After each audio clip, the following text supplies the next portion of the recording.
Good days mga kahabis. For today's video natin guys, ito unbox tayo ng yung nabili natin sa Deals Hobby Center dyan sa Glorieta at saka sa Brickyard. Yan, ito. Kali isa lang naman yung Brickyard tsaka yung yung Deals sa Glorieta. So ito nakabili tayo ng dalawang bali tatlo pa itong nabili natin. Yung isa hindi ko pa isa-surprise ko lang sa inyo sa next vlog natin kasi kakaiba yun. So for today's video natin guys, ito i-unbox natin itong dalawang nabili natin na isang alligators yan, scale 132 racing mini 4-wheel drive yan. Ito ay body kasang made in Japan to guys. Ayan made in Japan yan. Ito yung pinaka niya yan. Kikita nyo, yan yung pinaka guys. Under siya ng BS chassis, BZ chassis, okay. So ito siya pag yan. Tapos may single motor shop siya, 12 spoke na na blue na wheels yan. Tapos mayroong 14mm na rollers at duration niya is 3.51 yan. Bali ganito yung kalalapas nyo guys, yung pag yan, solid, parang may driver siya, parang F1 ang dating, diba guys. Ito yung natin. So ito guys, bubuksan na natin ang BZ chassis na snap together assembly, no glue required, motor include, paint not include, requirements to R6 and battery hindi kasama, not included, okay. Japanese yung kaya made in Japan siya guys. So ito guys, yung natin yan. So ito yung cowl nya, yung pinaka body cowl yan. Yan yung pinaka niya cowl na. Ito yung driver yan, saka yung cover nya diba? Ito yung so di mo natin siya kasi i-build natin yan pag may time tayo. I-unbox lang muna natin.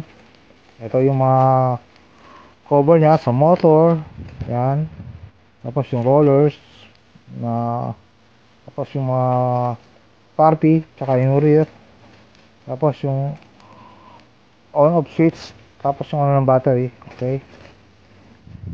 So ito yung chassis na guys yan. Ito yung BZ chassis nasa yan. So guys, meron siyang ganito lang siya kaliit, pero napakabilis niya pag tumakbo. Tapos meron na siyang kasamang rubber tire yan, 4. Tapos ito yung mags niya, kulay blue yan.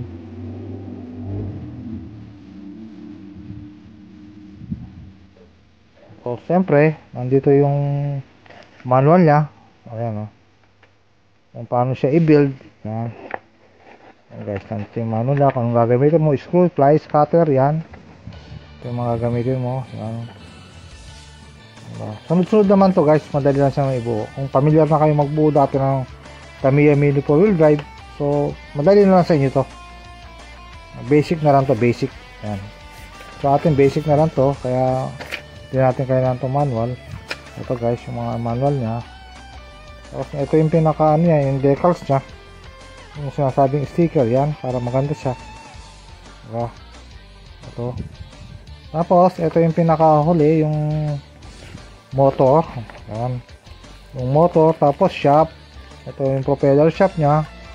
Ito yung axle, dalawa. Tapos yung battery terminal, hindi hindi nagda-drag.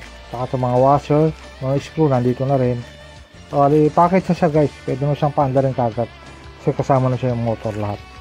Okay, so next natin guys, ito naman yung isa, dalawa bali tatlo kasi ito ito isa yung plain astute. Ito naman kasi iba yung nito guys, iba yung chassis nito, AR chassis siya.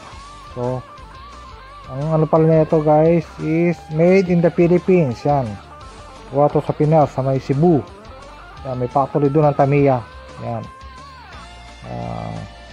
So pang ina natin, set na ako, buksan na natin. Okay, Yan. May kasama pa siyang nabili natin mga roller. So guys, ayan. Color red siya guys. Ayan. Red. Red na red. Ayan. So, ito guys yung chassis niya. Pakita mo ng chassis niya. Ayan. Kumbaga ito mas naka-ready na, malapad yung ano niya, chassis. Kaysa dun sa isa kanina. Ayan. Tapos ito yung pinaka-crown niya, nakabuo na. Ito. Yan. Naka-kulay red. Yan, naka-fix na. Naka-fix na yung ano. Tapos ito yung sa may ano niya, yung sa may battery. Rollers niya kasama. Sa brakes. Yan, ito yung sa motor. Tapos yung lock. Yan. Cover ng motor. Tapos yung on and off. Yan, ito.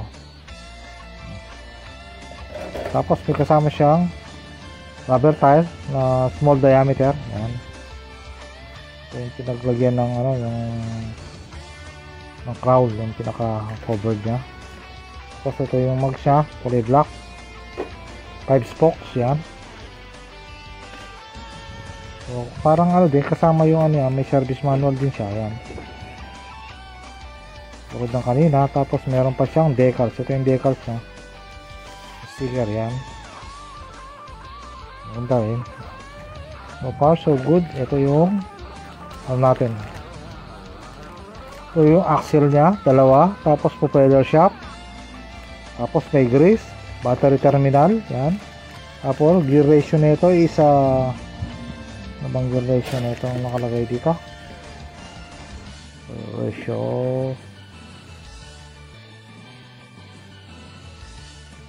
nakalagay na gear ratio. Ang gear ratio mo is ito. Makikita. Ito natin makikita sa manual na yung gear ratio nya.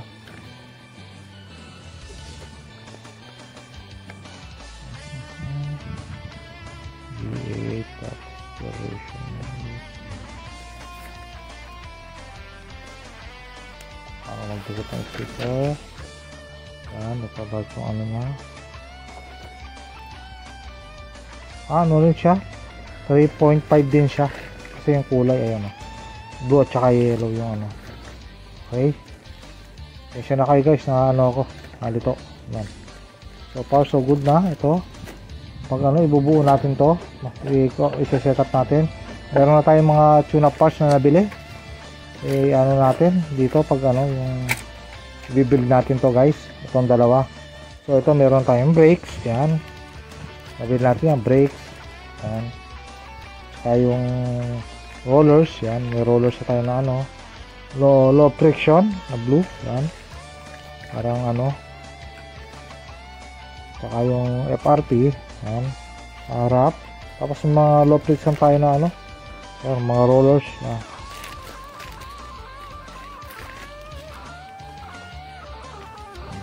Brakes, may mga screw, okay, FRP, tapos yung may extra tayong mag siya na pang ano, at saka yung mga lock, ayan guys, ito yung mga FRP, okay. So guys, for today's video natin, dito na matatapos yung vlog natin, ating unboxing mini 4-wheel drive ng Elegliters tsaka Flame Astute. Yan. Thank you for watching. Don't forget to like and subscribe sa ating YouTube channel. At subscribe niyo rin ako sa aking Facebook page na Kuya Pin at saka TikTok na Kuya Pin. Yan guys. Yung ano natin, isang social media name natin, isa lang, puro Kuya Pin. Yan guys. So ito guys yung dalawang ano natin, ni-unbox natin. Isang Elegliters, yan. Na BZ chassis, yan. At saka isang Flame Astute.